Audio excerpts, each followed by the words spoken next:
जय श्री हरि विष्णु। अनित्यानि शरीराणि विभवो नैव शाश्वतः नित्यं सन्निहितो मृत्युः कर्तव्यो धर्म संग्रह। अर्थात शरीर अनित्य है और धन भी सदा रहने वाला नहीं है। मृत्यु सदा समीप है, इसलिए धर्म का संग्रह करना चाहिए, क्योंकि धर्म मार्ग में सदैव प्राणी के आगे चलता रहता है। भगवान श्री वेद व्यास जी द्वारा रचित श्री गरुड़ महापुराण के दिव्य ज्ञान के माध्यम से अपनी पिछली प्रस्तुति में हम बता चुके हैं कि यमलोक, यममार्ग, यमराज का भवन तथा चित्रगुप्त का भवन कैसा है। आज की इस प्रस्तुति में हम यमलोक में बहने वाली अत्यंत भयानक महानदी बैतरणी के स्वरूप और उसको पार करने के बारे में जानकारी देने का प्रयास कर रहे हैं। गरुड़देव ने जिज्ञासावश भगवान श्री हरि विष्णु से कहा, हे देवदेवेश महाप्रभो, अभी तक आपने मुझे यमलोक, यममार्ग, यमराज और चित्रगुप्त के भवनों के बारे में बताया। अब मैं आपके श्रीमुख से बैतरणी नदी के स्वरूप और जीवात्मा उसको पार कैसे करती है, यह सुनना चाहता हूँ। तब भगवान श्री हरि विष्णु ने गरुड़देव से कहा, हे ताक्ष्य, यमलोक के मार्ग में जो बैतरणी नाम की महानदी है, वह अगाध, दुस्तर और देखने मात्र से पापियों को अत्यंत भयभीत करने वाली है। वह पीब और रक्तरूपी जल से परिपूर्ण है। मांस के कीचड़ से परिव्याप्त एवं तट पर आए हुए पापियों को देखकर उन्हें नाना प्रकार से भयाक्रांत करने वाले स्वरूप को धारण कर लेती है। जैसे पात्र के मध्य में रखा घी अग्नि की गर्मी से खौलता है, वैसे ही पापी को देखकर नदी भी उबलने लगती है।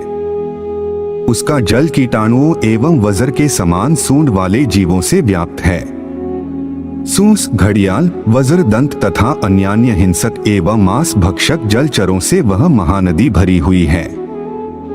प्रलय के अंत में जैसे बारहों सूर्य उदित होकर विनाश लीला करते हैं, वैसे ही वे वहां पर भी सदैव तपते रहते हैं, जिससे उस महाताप में वे पापी चिल्लाते हुए करुण विलाप करते हैं। उनके मुख से बार बार हाय भ्राता, हाय तात यही शब्द निकलते रहते हैं।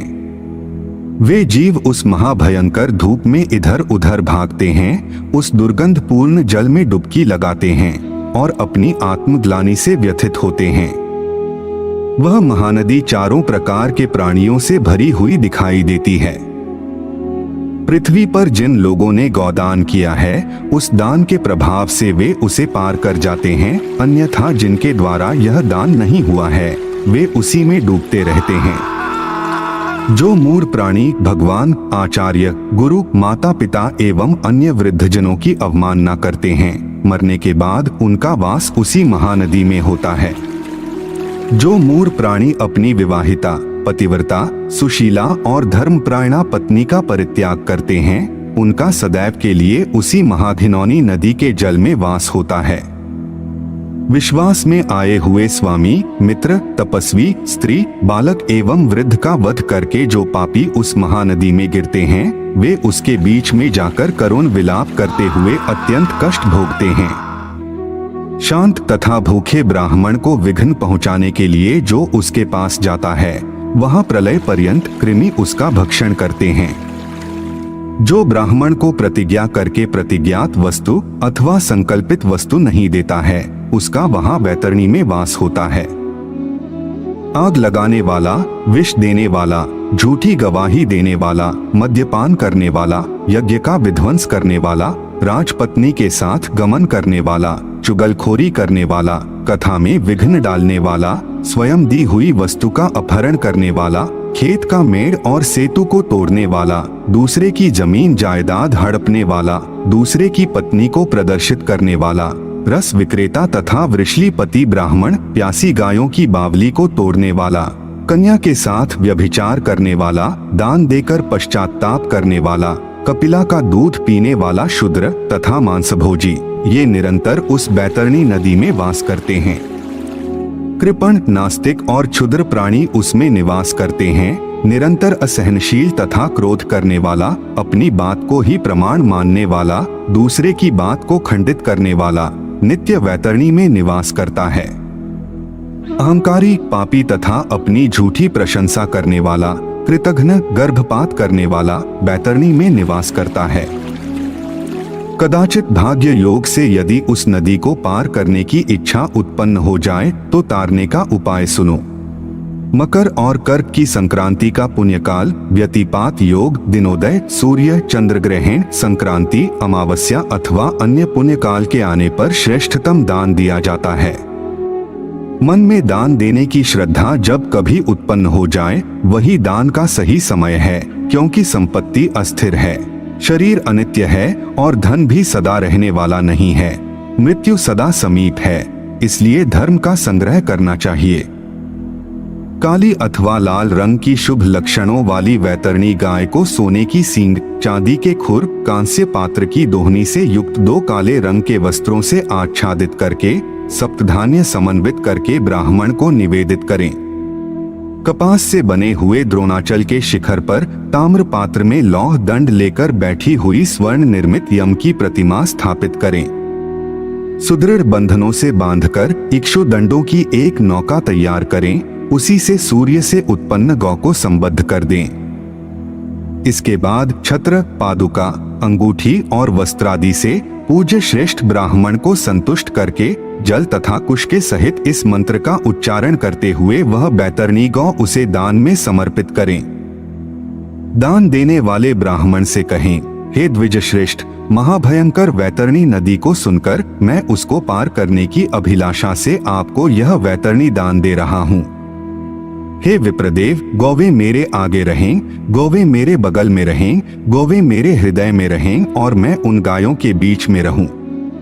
हे विष्णुरूप द्विजवरेण्य भूदेव, मेरा उद्धार करो। मैं दक्षिणा सहित यह वैतरणी गौ आपको दे रहा हूँ, इसे स्वीकार करें और आप मेरा भी प्रणाम स्वीकार करें। इसके बाद सबके स्वामी धर्मराज की प्रतिमा और वैतरणी नाम वाली उस गौ की प्रदक्षिणा करके ब्राह्मण को दान दें। उस समय वह ब्राह्मण को आगे कर उस वैतरणी गौ की पूंछ हाथ में लेकर यह कहें, हे गौ माता, उस महानदी से मुझे पार उतारने के लिए आप महाभयकारी यमराज के द्वार पर मेरी प्रतीक्षा करें। हे वैतरणी देवेश्वरी, आपको मेरा नमस्कार है। ऐसा कहकर उस गौ को ब्राह्मण के हाथ में देकर उनके पीछे पीछे उनके घर तक पहुंचाने जाएं। हे गरुड़देव, ऐसा करने पर वह नदी दाता के लिए सरलता से पार करने के योग्य बन जाती है। जो व्यक्ति इस पृथ्वी पर गौ का दान देता है वह अपने समस्त अभीष्ट को सिद्ध कर लेता है। सुकर्म के प्रभाव से प्राणी को ऐहिक और पारलौकिक सुख की प्राप्ति होती है। स्वस्थ जीवन में गौदान देने से 1000 गुना एवं रोगग्रस्त जीवन में 100 गुना लाभ प्राप्त होता है। मरे हुए प्राणी के कल्याणार्थ जितना दान दिया जाता है उतना ही उसका पुण्य प्राप्त होता है। अतः मनुष्य को अपने हाथ से ही दान देना चाहिए। मृत्यु होने के बाद कौन किसके लिए दान देगा? दान धर्म से रहित कृपणता पूर्वक जीवन जीने से क्या लाभ है? इस नश्वर शरीर से स्थिर कर्म करना चाहिए, क्योंकि प्राण अतिथि की तरह अवश्य ही छोड़कर चले जाएंगे। हे पक्षीराज, इस प्रकार प्राणी वर्ग के समस्त दुखों का वर्णन मैंने तुम्हें सुना दिया है। इसके साथ यह भी बता दिया है कि प्रेत के मोक्ष एवं लोक मंगल के लिए उसके औरध्व दैहिक कर्म को करना चाहिए। सूत जी आगे कहते हैं कि हे मुनिश्रेष्ठो, इस प्रकार परम तेजस्वी भगवान श्री विष्णु के द्वारा दिए गए ऐसे प्रेत चरित से संबंधित उपदेश को सुनकर गरुड़ को अत्यंत संतुष्टि प्राप्त हुई। हे ऋषियों, जीव जंतुओं के जन्मादि का यही सब विधान है। यही जन्म मरण प्रेतत्व तथा औरध्व दैहिक कृत्य का नियम है। मैंने सब प्रकार से उनके मोक्ष आदि कारण का वर्णन कर दिया है। जिनके हृदय में नील कमल के समान श्याम वर्ण वाले भगवान जनार्दन विराजमान हैं, उन्हीं को लाभ और विजय प्राप्त होती है। ऐसे प्राणियों की पराजय कैसे हो सकती है? धर्म की जीत होती है, अधर्म की नहीं। सत्य ही जीतता है, असत्य नहीं। क्षमा की विजय होती है, क्रोध की नहीं। विष्णु ही जीतते हैं, असुर नहीं।